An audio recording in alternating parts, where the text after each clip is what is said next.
The brain is the most powerful tool humankind will ever have. For how easily it can be broken, it is remarkably difficult to be fixed.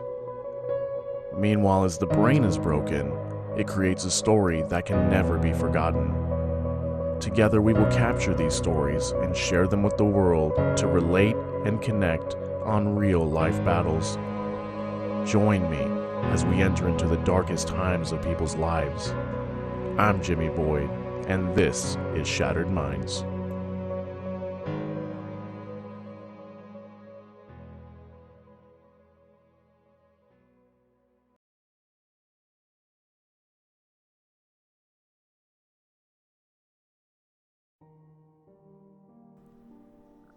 Darkness to light. I didn't have it the worst. There are plenty of cases worse than mine, but it's not perfect either.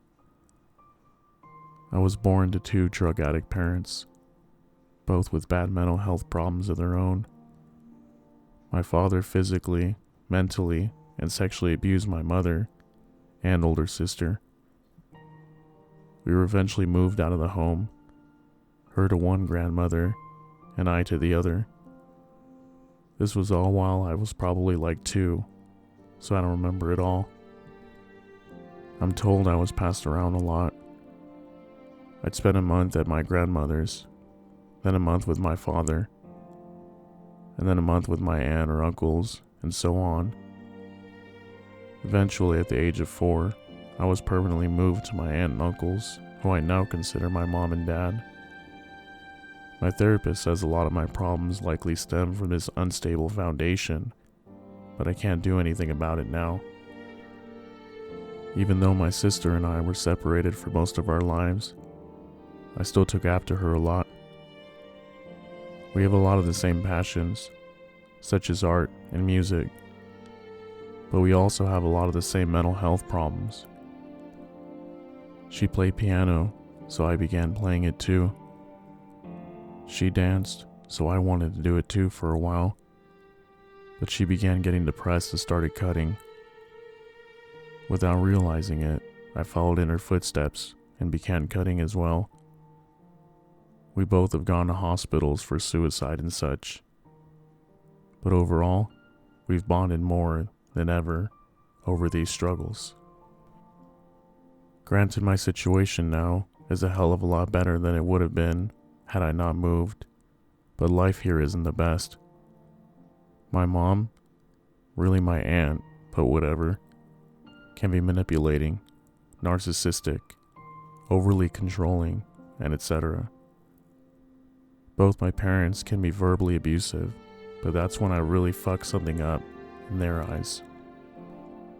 I was always the outcast in the family. They're all rednecks and country Republicans, but I'm a liberal artsy type. I always felt cut off. I was bullied in elementary school and middle school, though it wasn't all that bad. Just exclusion and verbal jokes. Once in probably 4th grade, my mom and I were at a doctor's visit, and I was asked if I was bullied. I didn't think I was at the time, so I said no. My mom laughed and said there's no way you aren't bullied at school, don't lie. My brother? Really my cousin, but yeah. Always messed with me, and was a real ass when we were kids, but my parents called it brotherly love. Flash forward to 8th grade. I had a group of friends, but we didn't really hang out outside of school.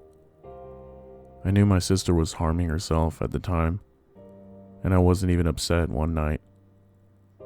Just bored, so I decided to give it a try. It was one of the worst decisions of my life. It started as little scratches, and I played them off as paper cuts. I stopped after a few nights, but then I got overly infested, and I couldn't stop. It was fascinating to me to watch my skin bump up. I kept going until freshman year, when I became severely depressed and suicidal. My cutting became worse and worse. I would challenge myself to see how many cuts I could make in one night. I counted up to 70 in one night, and I was proud. It was sick.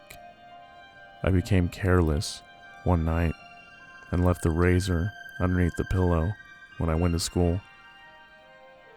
My mom decided to wash my sheets, and that's the day that she found it. She freaked and ransacked my whole room while I was at school. She found the other 3 or so blades I had around. I walked into my room after school to find all my belongings piled in the center of my room. She yelled at me and yelled, told me to strip so she could see the cuts that littered my wrist and thighs. I don't remember a word of it.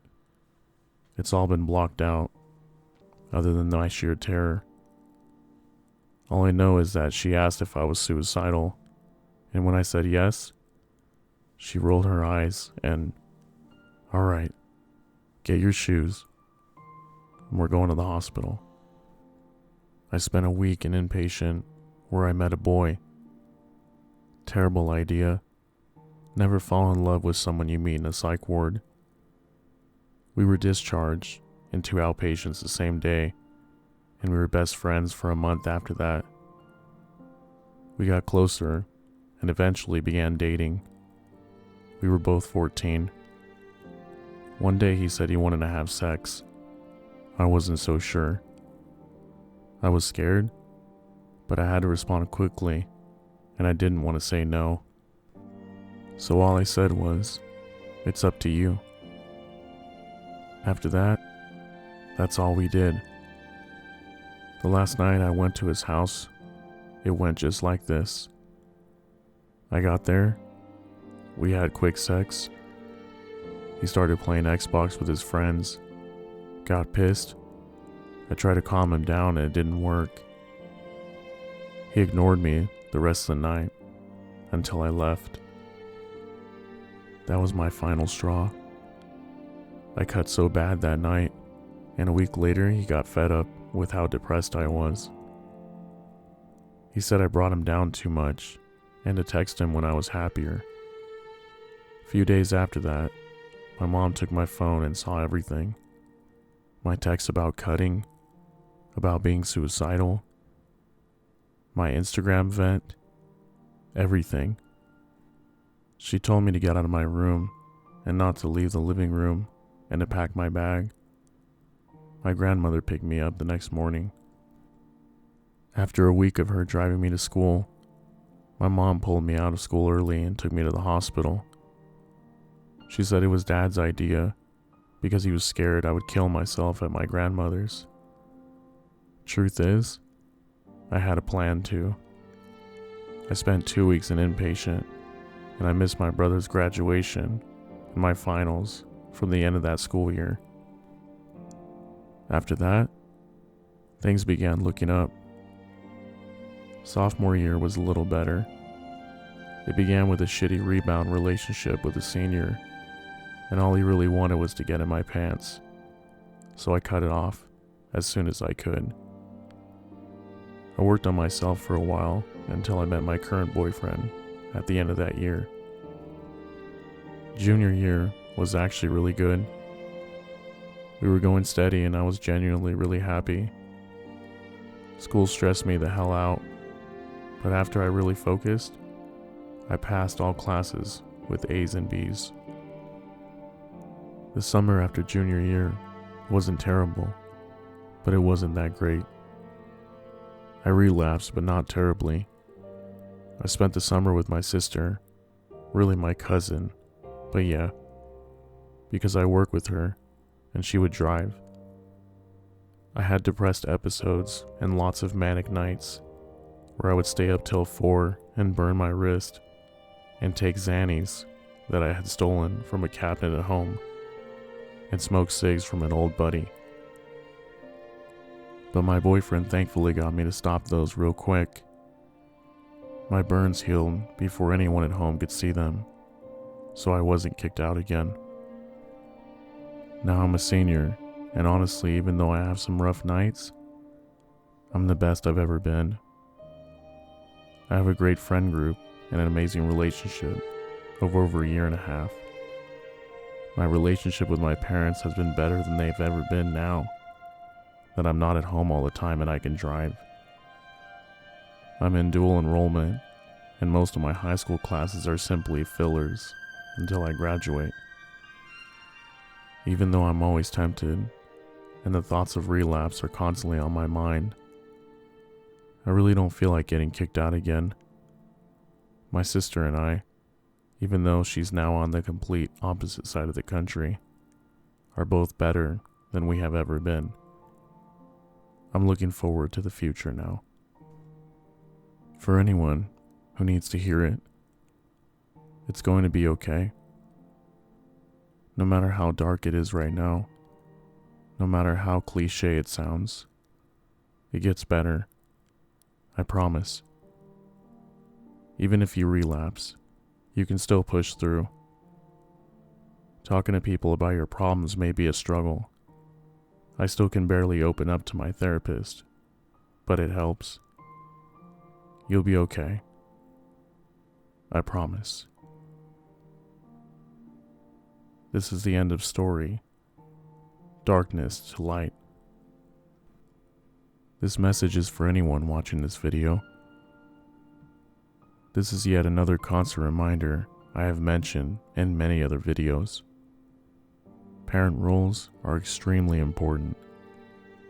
This constant instability of being raised by others, moving consistently, having no stable place to be and find yourself, it could be an extremely daunting place to be for any individual. I always believe it's very important to find a place that you are comfortable and happy, and remain there as long as you possibly can, especially during teen adolescence. This is during the time you are growing, learning, finding out who you truly are, and experiencing the world as a whole. I think this is definitely something we should all think about. Find that happy place you enjoy being, and stay there. Change is great, but real growth is fighting through all those tough times in one particular place, and eventually learning from those experiences. I also have a message to the anonymous writer. I'm completely blown away by the events you've experienced here in this story. From not having parents from nearly day one, and having to live with your other family members, to falling into deep depression, which causes self-harm on you and your sister. It's truly unimaginable to me, the pain and unforgettable moments you endured that you will never forget. Although things did not start out the best for you, as you may have expected them to, I think what I'm most grateful to hear is that you've moved past these dark times and found that the grass really is greener on the other side. I feel like it's success stories such as these that are the most helpful, because it proves not only to you, but to the viewers watching as well, that pain really is just temporary. Great things come to amazing people, and you can clearly see the result of that right here. I believe that your life will continue to progress and get better from here, and everything negative you ever experienced during your younger years will only be a lesson learned, and never an actual wrongdoing. You are very strong to fight your way through these battles, and I commend you for holding your ground. You fought hard enough and believed that there would come a better day.